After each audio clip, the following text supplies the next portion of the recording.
Hello, this is our Barrow podcast, episode number 3, and today your hosts Alex and I are joined by Laura Pasetti. Hi, Laura. Hello. Really, really excited to be here. And Laura Pasetti is a theatre maker. She's an actor, a writer, a director, and she's made theatre shows in Italy and Scotland and other places. And those of you in Fintorn might remember the Red Bull play last year. You're from Italy originally. I wanted to ask you, what was it that had you move from Italy to Scotland? Because it definitely wouldn't have been the food or the weather, I imagine. No, no. It was really strange. I have to really thank my father for coming to Scotland because when I was 15, my father came to me in my bedroom and said, I really want you to learn English because I think it will be very important for you. It will be very important for you. And I'm not going to accept a no, but you can choose where you go. So you decide where you're going. I pay for a destination, but you need to go in a country where you can speak English and learn English. And I looked at this brochure that my father brought home, and I just look around, and I saw this image of Edinburgh. And I said, oh gosh, I really like that. It's a medieval Gothic town. I really want to go there. And so I went to Edinburgh and fell in love with Edinburgh, fell in love with the land. There was something deep. There is something deep in this land that is calling me. And it was something spooky happens because I wasn't very much into, visions and stuff like that. But I occasionally, when I was a teenager, I had some visions, and I developed it after this when I came back to Scotland, actually. And there was this situation where I was with people, and then at one point somebody asked me, what is Scotland for you? Why you're so attached? Why you really want to go back there? And I just said, this is the place where I'm gonna die. and I was 15. I said, this is the place where I want to die. Where I want to die. And he was like, wow. And then I actually said, oh, I couldn't realize, when you say it and you realize after you said it, and it was like, I had a vision of me in Scotland, and that was weird. And so I started to research. I came back after that every year. I now have, for this reason, now I have a family that is my second family in Edinburgh because they become my second family, my second mom, the people, they host me. And then, for some reason, I just felt this is the place that I feel strongly connected to. It's a place that gave me the opportunity to become myself, to feel who I am, is the place where I actually experienced for the very first time who I am. In that field of heather, or when I was going alone, I loved at the time going on a journey on my own. And it was amazing to spend time in fields and woods and feel the land. And the land was calling, and it was something incredible. So I put up with the weather. It's not so bad. I'm from Milan anyway. The north of Italy is really, really damp and cold in winter. So it's not really much different. So you're used to it. And was the Fintorn Eco Village always a part of your experience of Scotland, or was that a more recent phenomenon in your life? What's your connection to Fintorn? Fintorn, it came, this is another big thing. I had a boyfriend that when I was just at acting school, I had a very, my first love. And he cheated on me with somebody else. Oh. And I decided I wanted to meet this girl and talk to her. It was, one of those things that you feel you want to do and understand. And so I met her, and we went for a cup of tea, and we talked. And at the end of this talk, I offered us a lift home in my car to her. And we were going, and then at one point she said, where are you going this summer? I said, I'm going to Scotland. She said, oh, you must know Fintorn. And I said, no, I don't. She said, well, wait in the car. She went up her house, and she came down, and she gave me a book. Was Flight into Freedom, Eileen Keddy. She gave me the book. So it's all because of her, actually. Whoa. Talk about a silver lining. Exactly, incredible. And I came and Experience Week blew me away. It was an incredible thing. I just felt, wow, this place has something incredible. I felt at home. I felt I could connect with me. And I felt the place was incredibly nourishing and healing for humanity, really. Not just for the people there, but I could feel there was something going on. And then since then, I came back to Finland so many times. I volunteered in every department. I was in very long programs. And then at one point, I had to make a decision if I wanted to become a member of the Finland Foundation or going to become an actress just out of acting school. So I had to make a decision, my career or becoming a member here. And because I was focalizing Experience Week, I was running courses. I was really very much part of the Finland Foundation for me, and especially Cluny. That's interesting that I'm doing a play in Cluny. It was Cluny family for me, was something very deep for me. And then at the time, just out from acting school, I decided to pursue my career and become an actress. And all the time that I was in my career was saying, I wish I knew now what it would have been if I make the other choice, to become I always like that. And until very recently, when I was here again, and I had to come back because I was dying without this place. And I realized that maybe I'm here because now I have something to offer that I didn't have at the time. I've learned a lot of things along the way. I have some experience, and maybe that is, who knows, maybe this is something needed. Who knows, and Finland taught me everything I know. I'm quite good. They tell me, I don't know, but they tell me I'm quite good in holding groups when I do my workshop and things. And I know I only learn it here. I've done a lot of courses, leadership, a lot of courses in my life, but really the training, Experience Week training, was the one that taught me everything. I didn't need anything else. I base everything on that. So for me, it was incredible, and so it's a miracle somehow. This place is a miracle. Yeah, a living miracle. And speaking of things that you've offered, Fintarn, so last year there was the Red Ball, which we talked about before. And the thing about the Red Ball, it was a play made by members of the Fintarn community mainly about a community in crisis. And it came out, it was performed at a particular time when Fintarn itself was undergoing, like the rest of the world, but it's a set of crises, and that included its own particular crises. I'm not sure if that's a word or not. So what was your intention with the Red Ball, and what effect do you think that it had? Interesting. The Red Ball, yes, was definitely my intention to give an opportunity of reflection to the community, which I feel very much part of. The community is really very much the place that give me the nourishment and the resource, the creative resources that I need to produce my artistic work.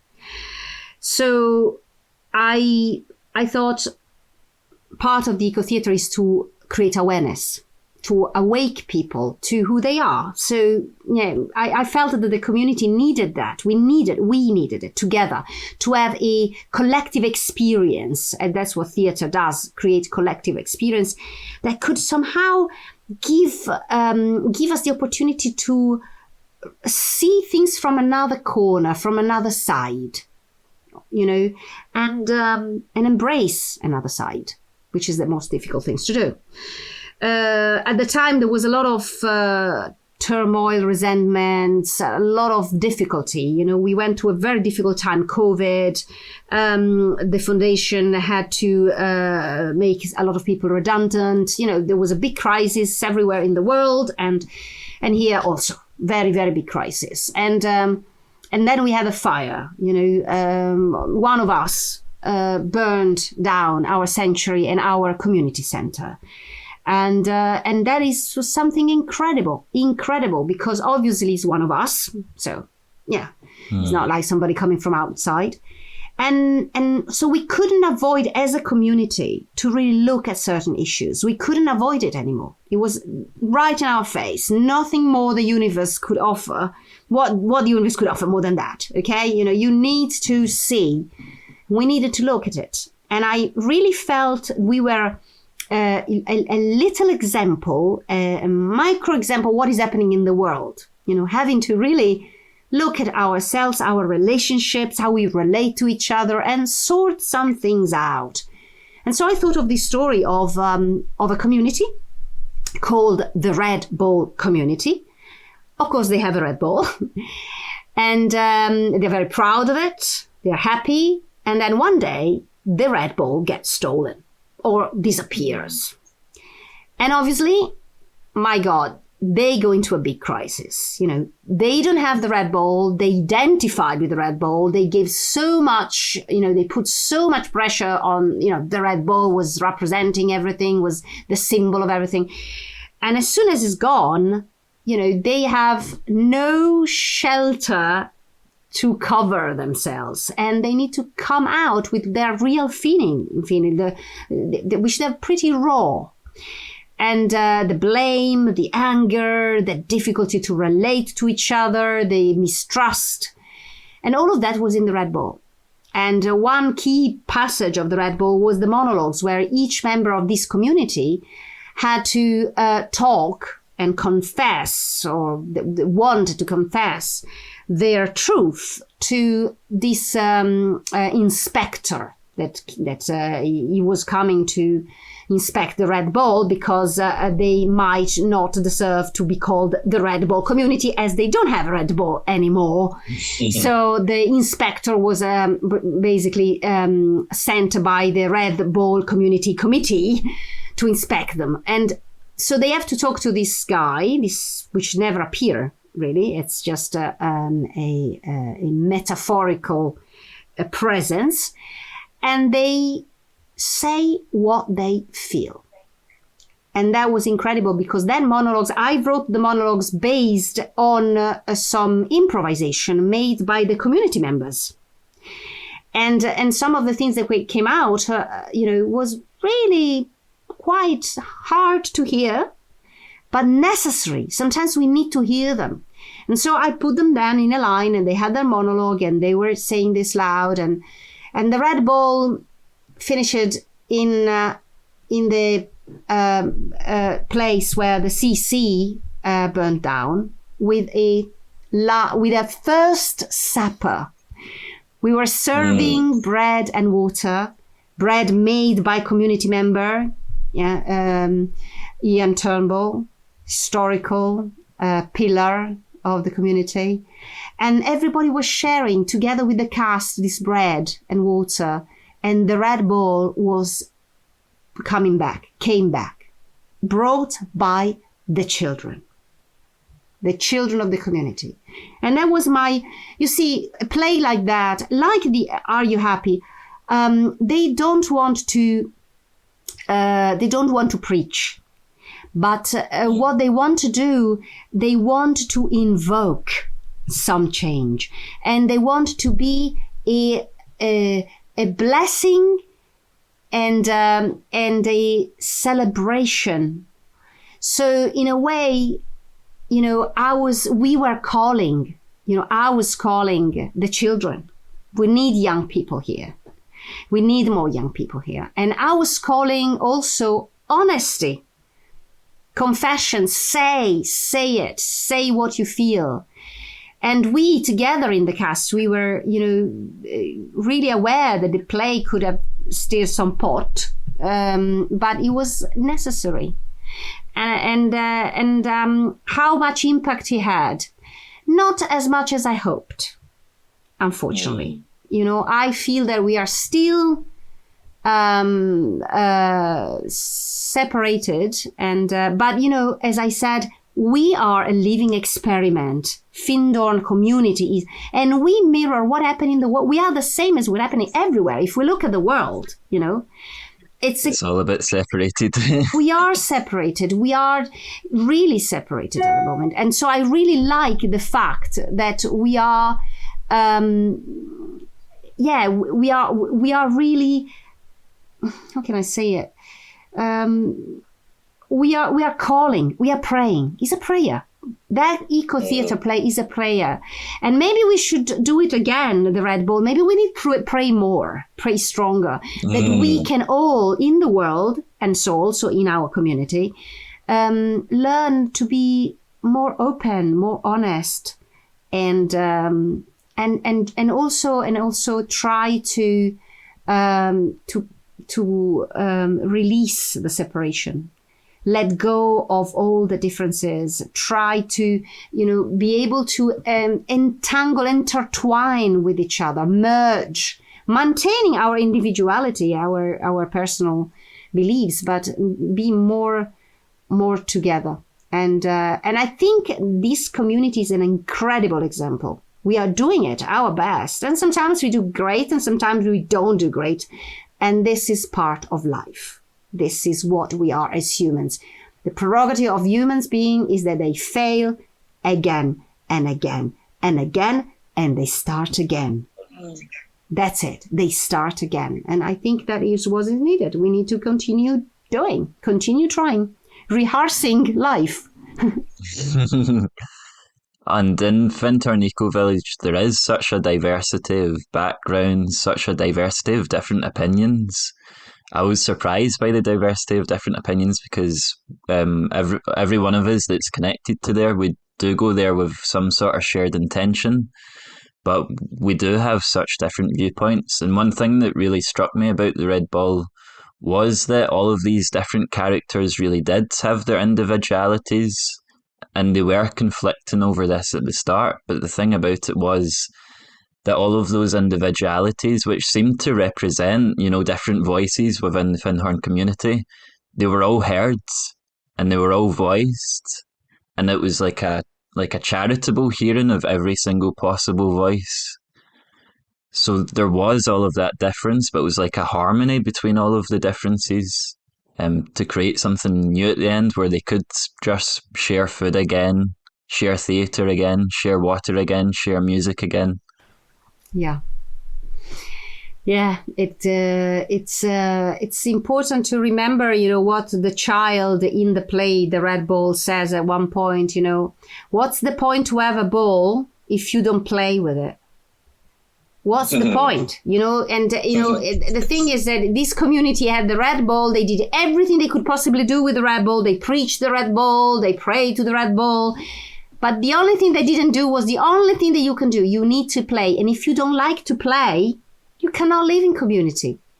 Because the play is tough. Sometimes it's really tough. You can receive a ball in your face, when you play a game with ball. But it's part of the game. And then, and learning to pass the ball is one of the most important, vital things.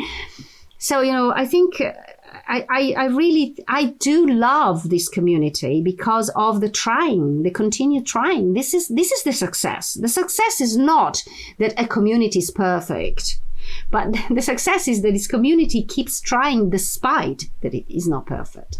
That's what it is. Otherwise, what we're here for. And anyway, I really like to mention that, the most perfect animal is the cockroach, because it's reached the last level of evolution in his DNA. And Rita Levi-Montalcini, Nobel for science, she was saying that we are not cockroaches. And I'm glad I'm not.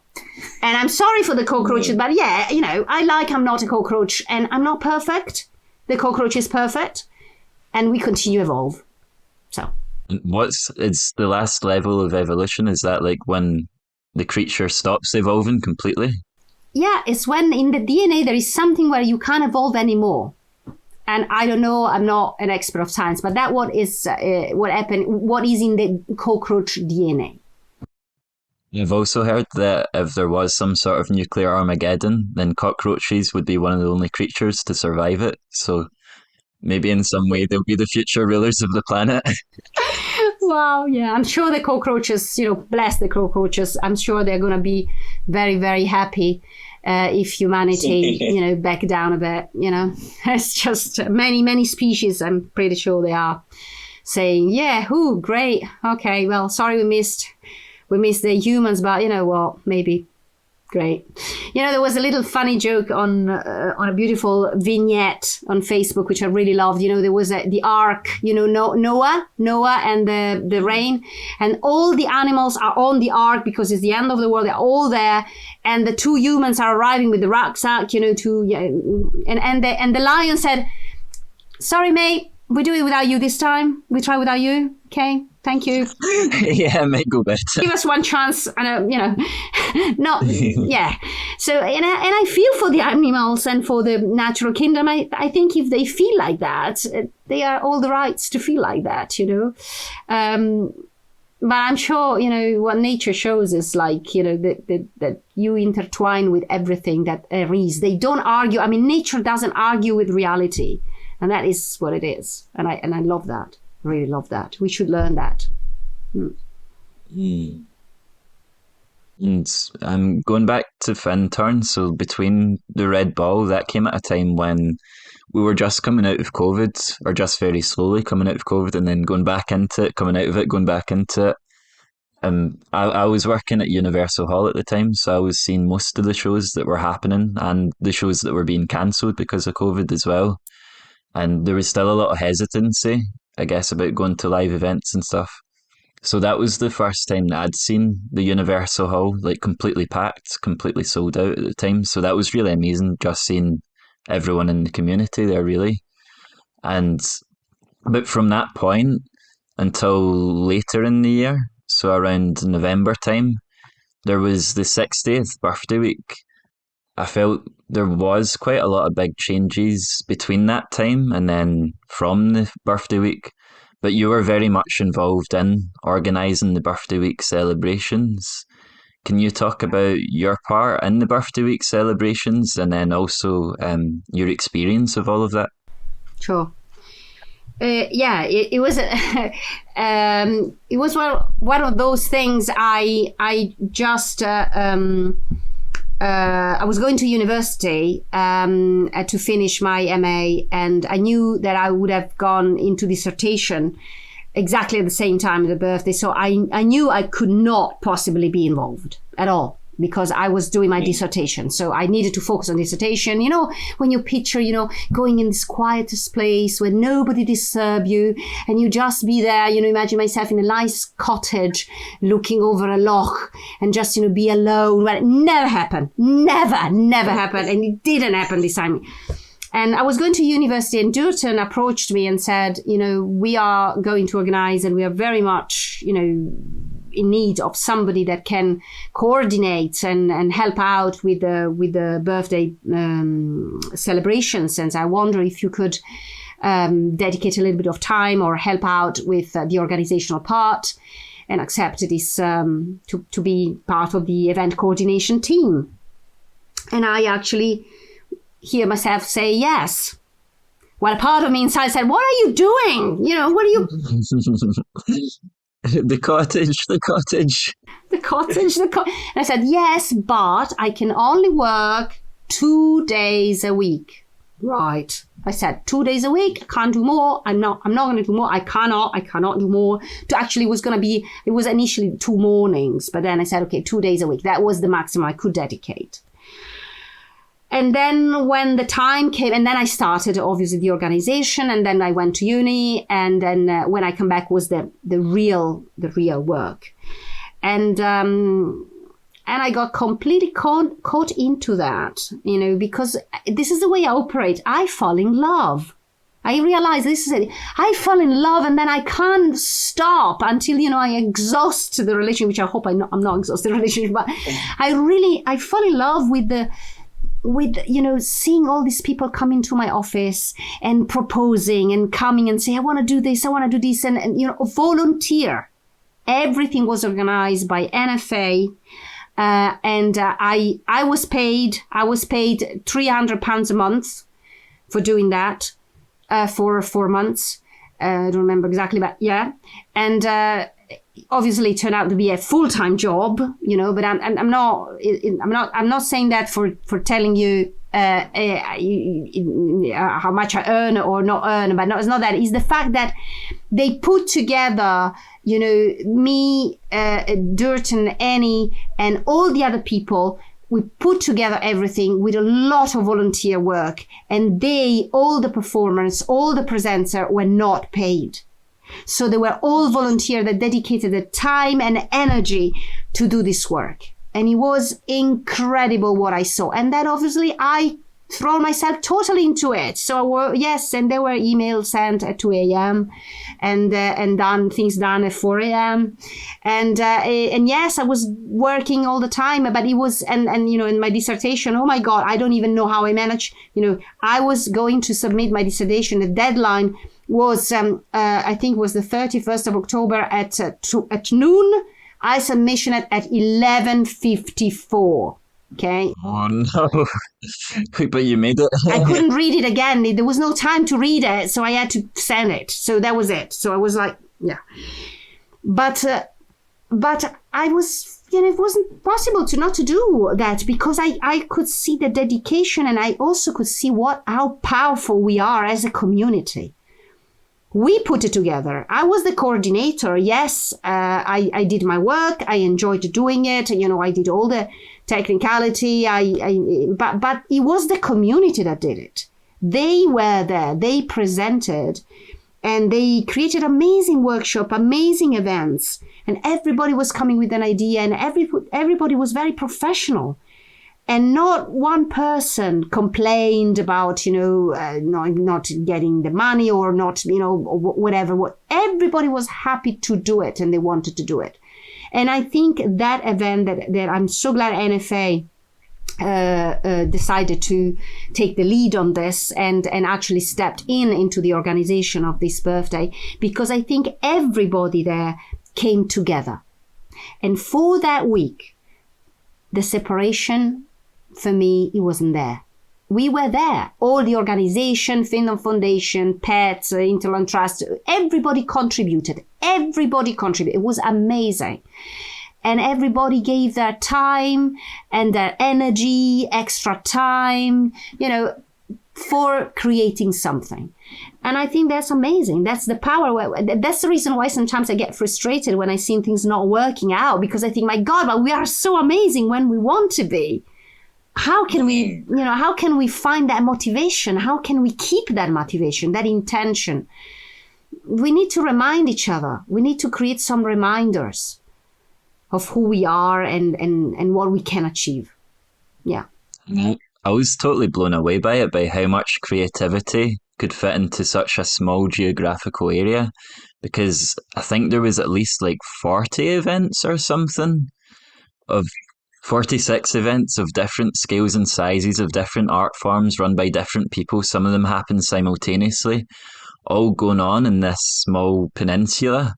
It was just amazing. It was just like an explosion of art and dance and fun and community gatherings. It was spectacular. We are spectacular.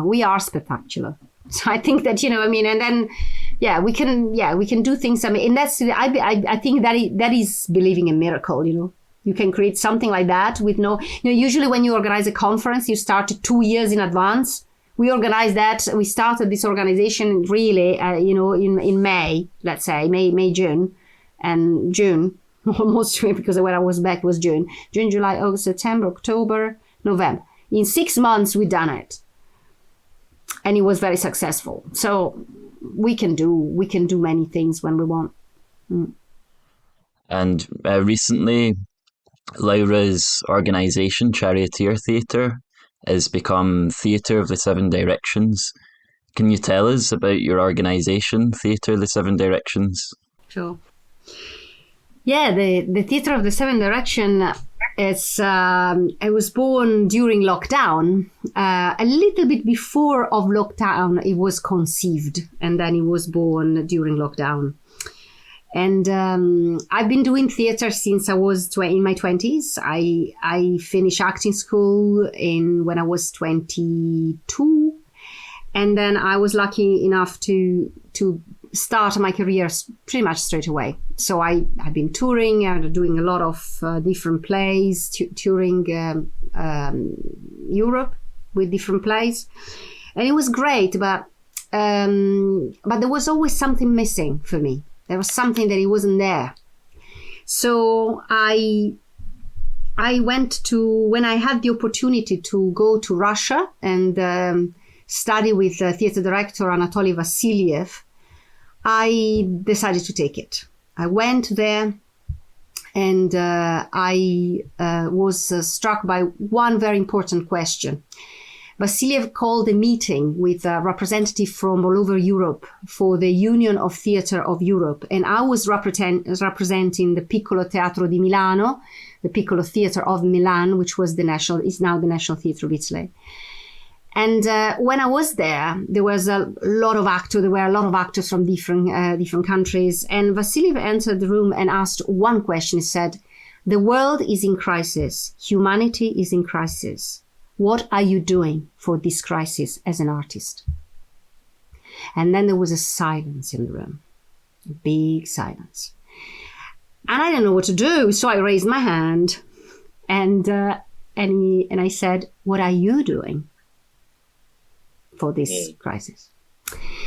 And he said, "I do the only important things to do when we are in crisis. Do not change. Do not change. Do not change. Do not change." And I was really struck by that. What does it mean, do not change? Actually, you need to change. You want to change. You really need to move. And it took me 4 years of back and forth from Russia, from Moscow, which I didn't enjoy at all. But I enjoyed his lessons, so I was going.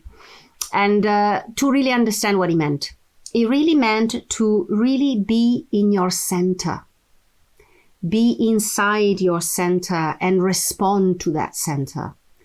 Be in your integrity and be at service. Do not change from what human purpose is, and from artist, what the artist purpose is, which is to serve and be an alchemist, transform matter from written words into truth, reality. I rather prefer say truth, because reality is not always truth. And truth is not always reality. But I was fascinated about that, and then was the reason why I founded the Charioteer Theatre. Charioteer Theatre, the name comes from Plato and Phaedrus by Plato, where there is this charioteer with 2 horses. One is white and does everything you want, is really obedient, and one is black and does obviously the opposite that you want. You've definitely got that one. Me too. I'm more much the black one than the white one. And these 2 horses take the charioteer up above the world, where the gods resides. They are there rotating above the world. And so the charioteer goes there, see the gods, and then comes back to tell humanity what the gods are like. And I really felt that this was like theater. So that was the beginning, that's creating Charioteer Theatre and starting touring. I created my own company with the aim to create an acting school, with the aim to really educate people to theatre, and through theatre support their development. So that was What year was that? It was 2005 when I created Charioteer.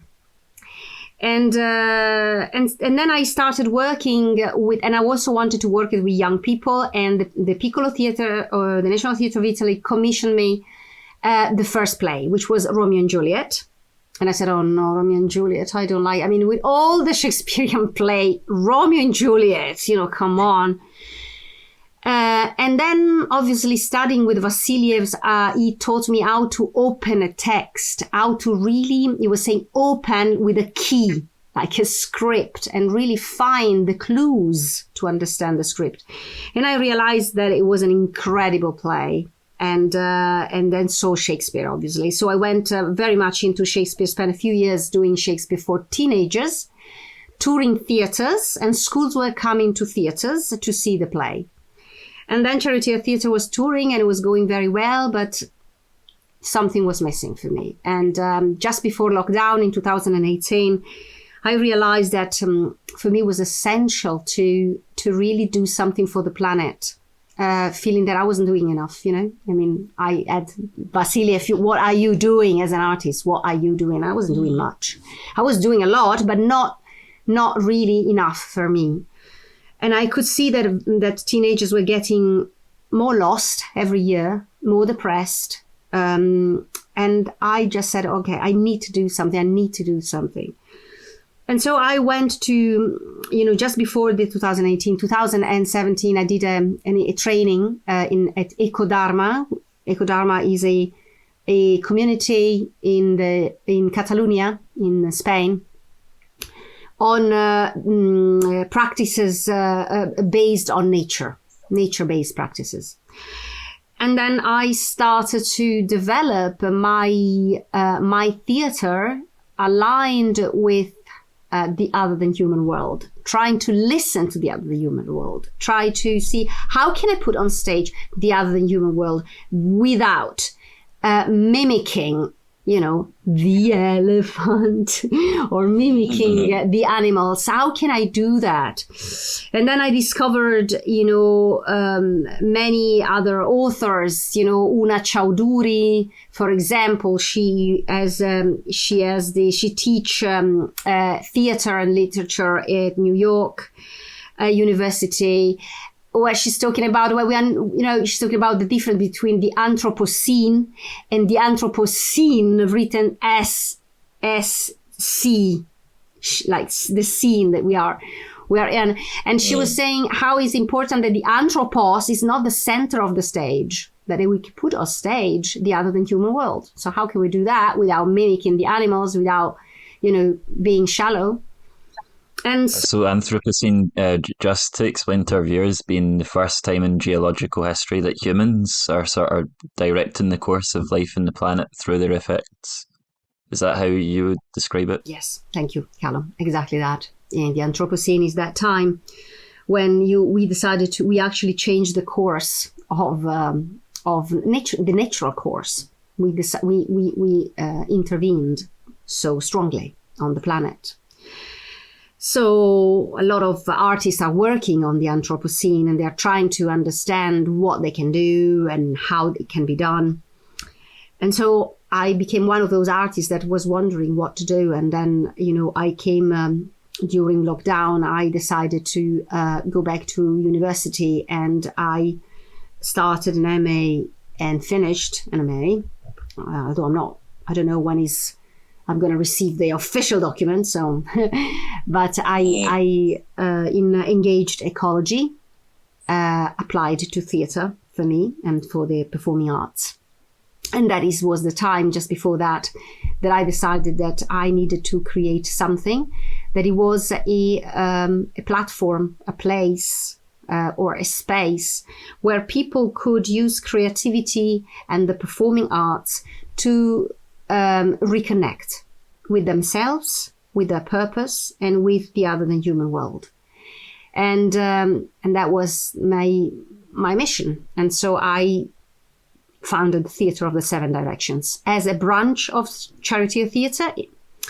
And hopefully I will be able to do much more of this work and working with and for teenagers and elders.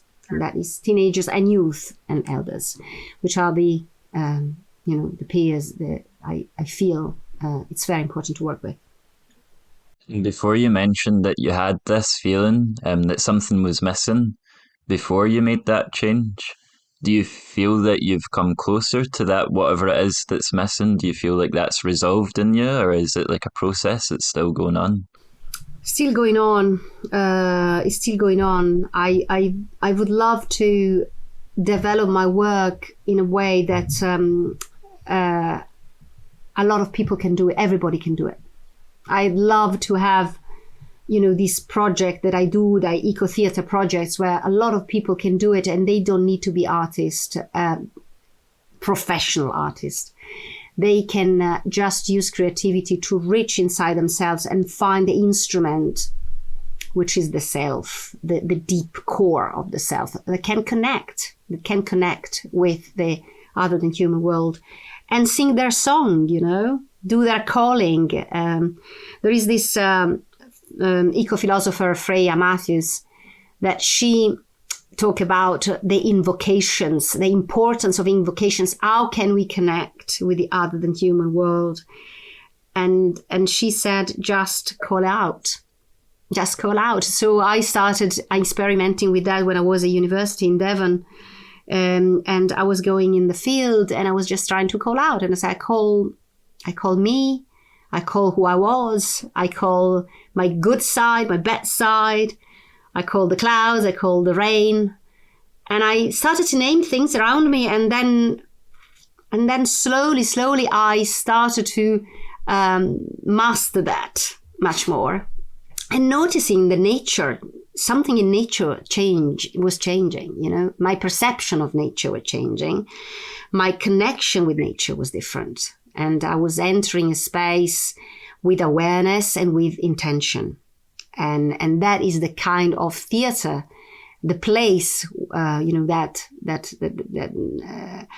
where theater, I would like to make theater, in that particular place where we are connected.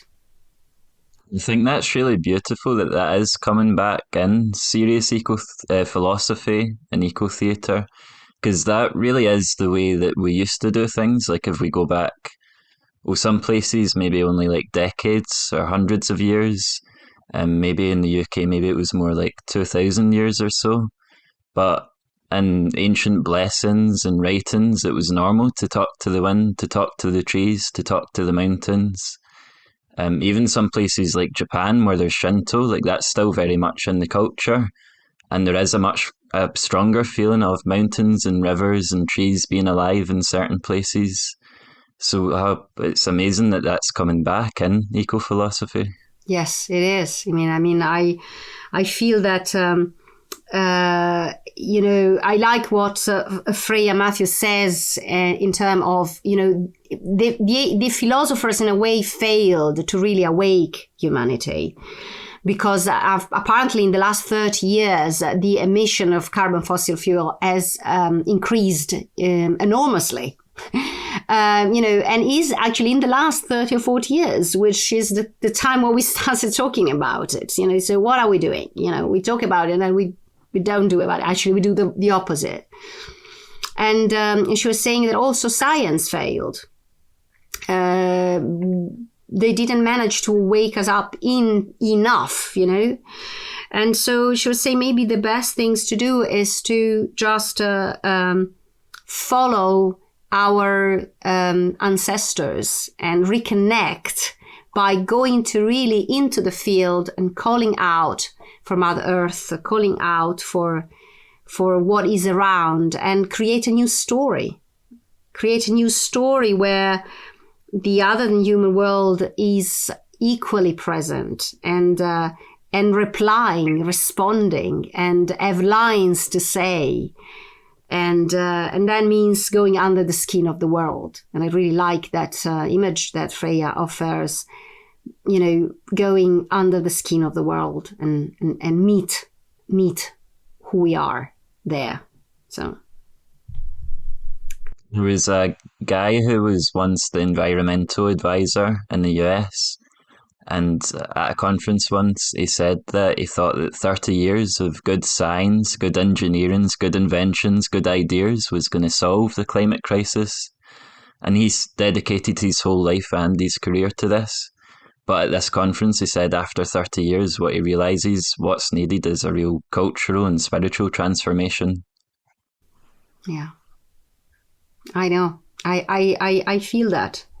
And, it's so simple what is needed that's the reason why we don't do it, I think. We are used to complicated things. So we love to complicate life somehow. But it's very simple. And it's about, going out there and feel that, this arm doesn't finish here. That I'm not finished, that I am actually continuing into the sand and I continue into the rock and that they can help me to realize who I am.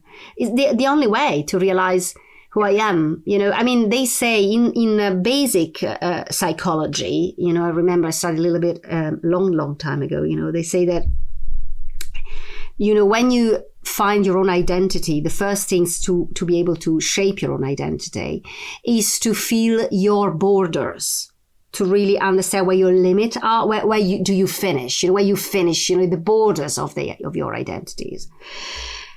And I think this is what is the issue. Our borders are not this body. And if we manage to really feel the borders and go into that, the borders are not, not this table, not that window. I go and I continue. Then I define and I shape my identity because I really feel who I am completely. But, how to do that? And what kind of programs are Theatre the Seven Directions doing to address all of this? At the moment, I am working with groups of people, almost intergenerational groups, that they start around a topic. We start together around a specific topic. We explore it through improvisations and some techniques. We also read some literature. I offer some possibility to expand. And then what we do is we realize we try to find how we can transmit and communicate what we are finding out, and we create a story. And I frame the stories, and the participants, which I like to call questers, because they are on a quest. They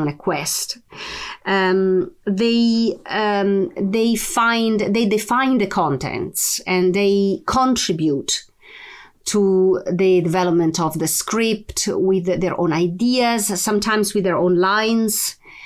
And that's the way it comes out, and it comes out a little story. And then we put the story on stage and we invite people to come.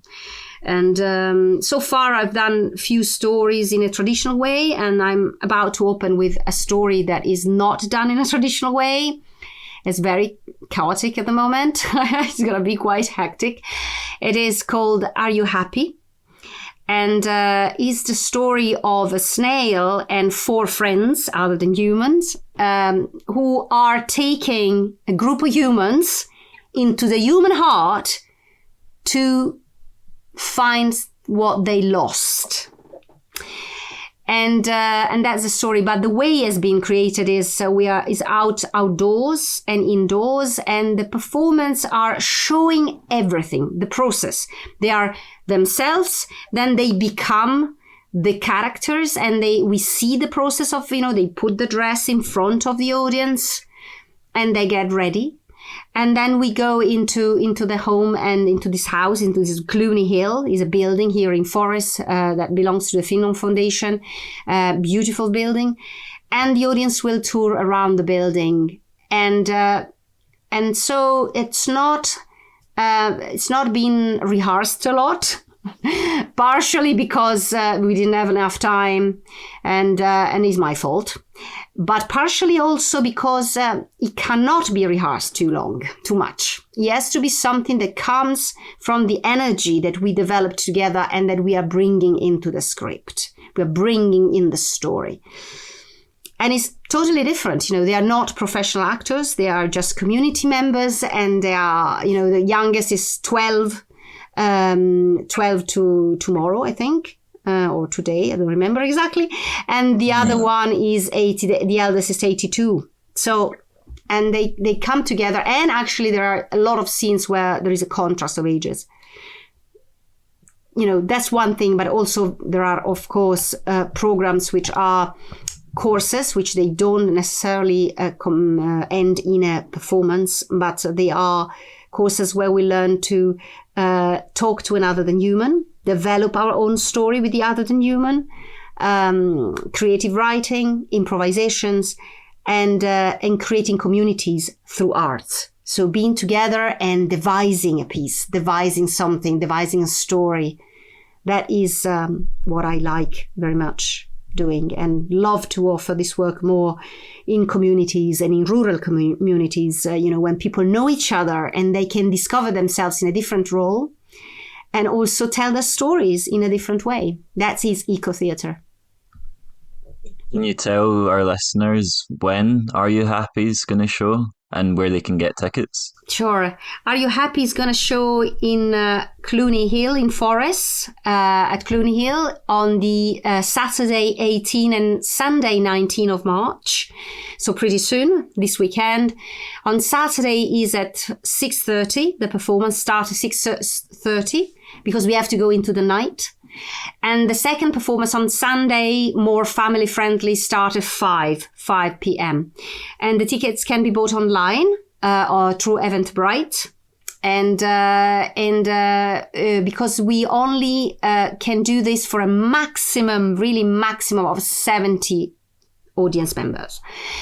And so it's going to be exciting to have this opening in Cluny, because it's the first time I think that a performance like this has been done in Cluny.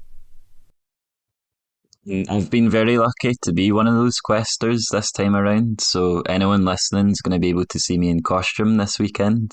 Yeah, it's going to be awesome. I remember when I went into the Sunshine Room for the first session, you had printed out a paragraph from the Irish poet John Donoghu, and it was about crossing thresholds.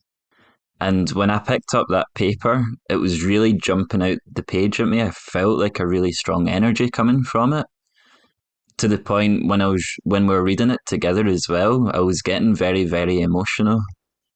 And I really felt that there was some sort of big threshold happening. I mean, that's the power of programs like these sometimes. And you also do the summer camp programs in the summer.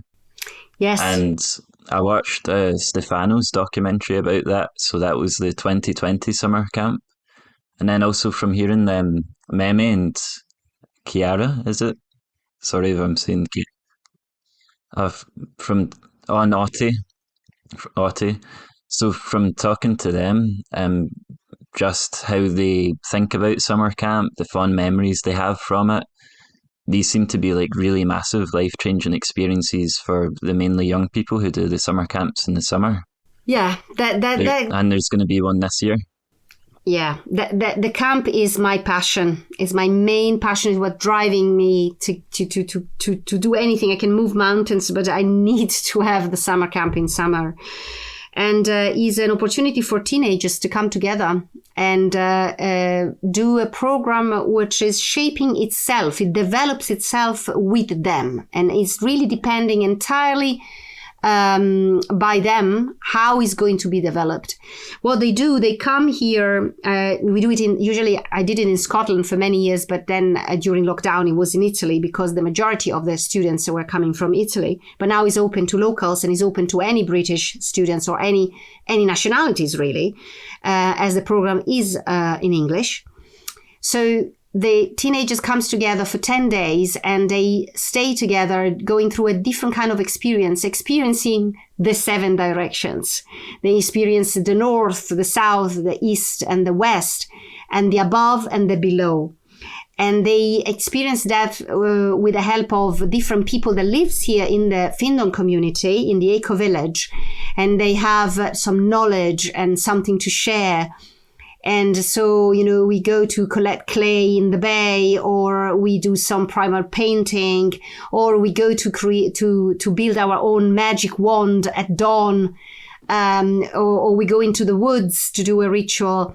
So we do all this kind of work, combining ritualistic aspect of theater with the technique, because we do also some interpretation work and some technique. But for them is kind of rite of passage, because at the end of the 10 days, sometimes there is a solo journey, which I think is going to happen this year. So they go alone for half day or a day, and they spend the time alone to focusing on something that is really important for them. And this kind of experience, and the fact they live together 24 hours a day, and they share every moment of the creative process, and they do this kind of experience, help them to open up and to realize something about themselves that they couldn't realize before. And they come out completely different people. I just received very recently 2 different emails, actually, from 2 different parents saying, oh my God, my daughter, my son came out last year. They were a different person. And they were telling me what was that change. And it was completely different. And you know what? Because I saw my daughter coming out like that, can you do one for adults? I really want to do it. And this person is now organizing a group of parents and teachers who they're going to come up and do a course this summer. They want to come. Yes. So it's incredible. Yeah. If I'm right, Alex, I think that's been around 1 hour now. So before we wrap up, is there anything else either of you would like to talk about? I think it was very, very rich. It was so much. Lovely question. Thank you. Wonderful. Thank you. Thanks for joining us, Laura. Gosh, it's amazing. Just talking about it just made me realize, oh, that's why I'm here. That's great. Sometimes, I'm so caught into things. A very happy note to end on, and yeah, I feel very connected to the bigger picture after that conversation. Thank you. So once again, this has been our Barrow. Thanks for everyone for listening.